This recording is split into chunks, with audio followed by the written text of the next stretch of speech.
Are you tired of being the only one responsible for closing deals for your actual agency? Are you ready to build a sales system that will actually help your agency win the deals you've always wanted? Well, you're actually in luck, because today I'm going to share with you some strategies of how to do just that. It starts with understanding your ideal client, finding and training the right salespeople, and creating a sales process that works for them. In this video, I'm going to show you where to find the best salespeople, how to determine who to actually hire, what you should actually pay the best salespeople, how to manage and make your salespeople extremely successful, and the 10 questions you need to ask on the first call to position your agency as the choice. Hey, I'm Jason Swank, and this video is part of our Agency Mastery Convert series. Sign up below at agencymastery360.com/convert to get the 4-part masterclass for free, along with all the resources and tools described in this video. Now, your agency is on a roller coaster ride, right? One moment you're focusing on sales with a full pipeline, the next it's dry as a desert. I remember focusing on sales, which would bring in the business, and then I would win the business and have to focus on delivery. But when I would focus on delivery, sales would actually suffer. I was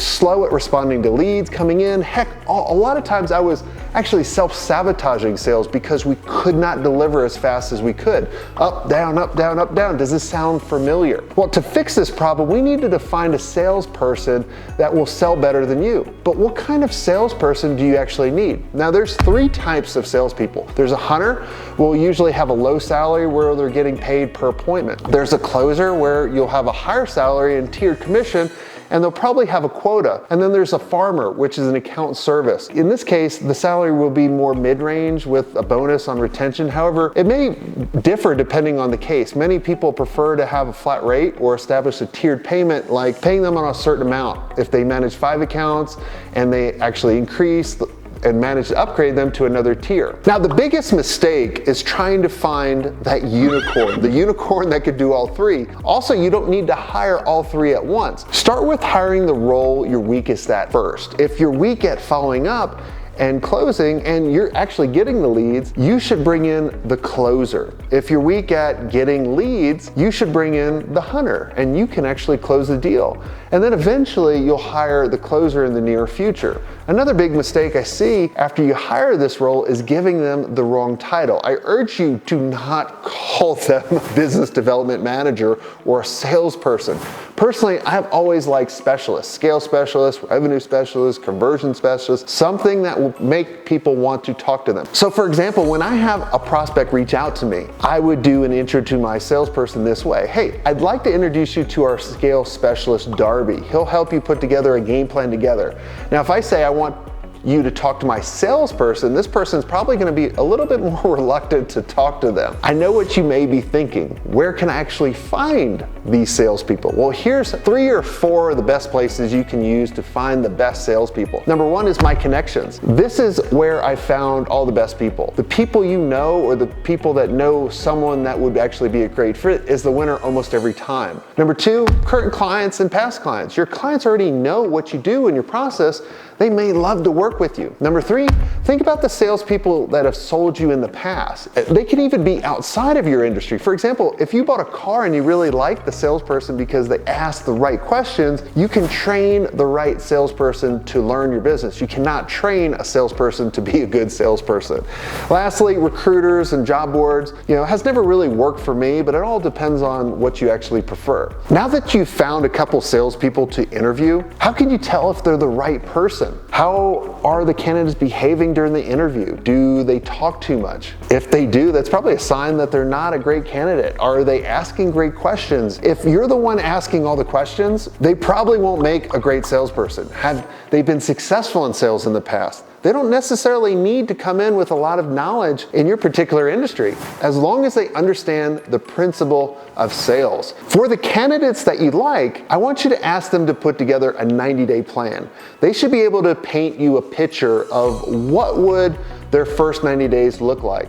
This will act as a way to measure them in the first 90 days if you actually do hire them. After the interview, I actually leave it up to them to follow up. Did they touch base? Did they send me a thank you note? Here's also a pro tip. Sales is competitive. If you can hire 2 or 3 candidates at the same time, you're going to encourage competition. Also, chances are one's going to do great and the other one's probably not going to work out. Now, if they both work out, great. Now that you've hired the salespeople, what's the best way to pay them? Is it commission only versus salary only? To be clear, they both have their downsides. When you're paying commission only, your salespeople will start with a lot of false promises in order to sell. They probably won't be 100% focused with you, and they might be actually selling for someone else. On the other hand, if you choose salary only, you're going to avoid, you'll avoid the problem of false promises, but you'll almost guarantee they won't be hungry enough for, because there's no incentives. This is why I actually do a combination of salary and commission. I tend to lean more doing a tiered structure where I offer a base salary and a commission. So maybe I offer a $50,000 base, then 5 to 10% commission with the quota of what I expect them to bring in. This way, they're always incentivized to make more money. Let's talk about training my salesperson and the 4 most important things to know. What's my promise to my clients? What's my client's problem? And is it a fit or actually not? As well as what success stories. Over the years, I've broken down what makes the agency owner such a good salesperson. It all comes down to stories. As an owner, we know all the stories that we can pull out. For example, if our prospect was having a hard time converting more leads, we can tell them a story of someone like that and overcame that struggle and achieved what the actual prospect actually wants. So that's why I started sharing stories with my salespeople that they could actually remember. Now let's talk about how to manage your sales team and how often to check in. I recommend you start doing this daily until they're past a certain point where you feel that they can handle themselves. I want to break it down into the morning and in the afternoon, at least for the first couple of months. The morning you should be used to share stories and prepare them for chatting with the clients. You also want to share wins and go over objections people are having. Then the afternoon should be more about progress of the day. This is better left for the afternoon because some days they're going to get tons of no's and you'll need to actually build them back up. Now once they get to a good place, the daily check-ins should now change to weekly. Also make sure you have them record all their calls with the prospects so you can actually review them. I actually recommend asking them to send you the best and worst calls each day. This way you can see if they're clarifying, why the client got on a call. Are they labeling the problem and establishing the gap of how far away the client is from what they actually want? Are they asking for the sale? Make sure you're constantly measuring them on their 90-day success plan. If you do this, I guarantee you within 30 days, you're gonna see whether the salesperson is gonna work out or not. So let's talk about qualifying the prospect so you can spend time with the right prospect and avoid wasting time with the wrong one. Now, the first conversation you have with the prospect is one of the most important because it's framing how the relationship's going to go, where so many agencies focus on themselves, where you should actually be focusing on the prospect. Agencies are talking about their portfolio, their people, the awards they won, but the prospect doesn't care about you. Not yet. They care about how you can actually help them, and they care about themselves. So when you're starting to talk about your portfolio, your people, your awards, your prospects, they basically hear wah, wah, wah, right? I'm sure you want to be viewed differently and you don't want to be a Me Too agency. So there's 10 questions you need to ask on the first call that will position your agency as the choice rather than a choice. Number 1 is the welcome, which sets the tone for the meeting and establishes you as the one in control. So for example, on this call, I'm going to ask you a couple questions to see if I can help you or not. If I can, I'm going to tell you more and we'll set up a call. If not, I'm going to give you some advice and we'll part as friends. Sound good? Number 2, why now? Why me? You want to understand why are they coming to you and why now? Number 3, tell me more about your business. You want to make sure you have the full picture of what they do so you can actually determine if you can help them or not. Number 4 is what's their budget? This is what will determine their expectation and what they're willing to pay. Number 5, you want to widen the gap. Where are they in now and where are they trying to be? For example, where are you with your leads and where do you want to be? Number 6, what is missing or broken? You want to identify their biggest issue with getting what they actually want. You also want to ask them, what's the impact that this is costing them or the impact of fixing it? Number 7, what do they need? Based on what they want and the biggest challenges, what do you feel they need in order to get them what they want. And number 8, is this later or sooner? You want to determine if this is a priority for them.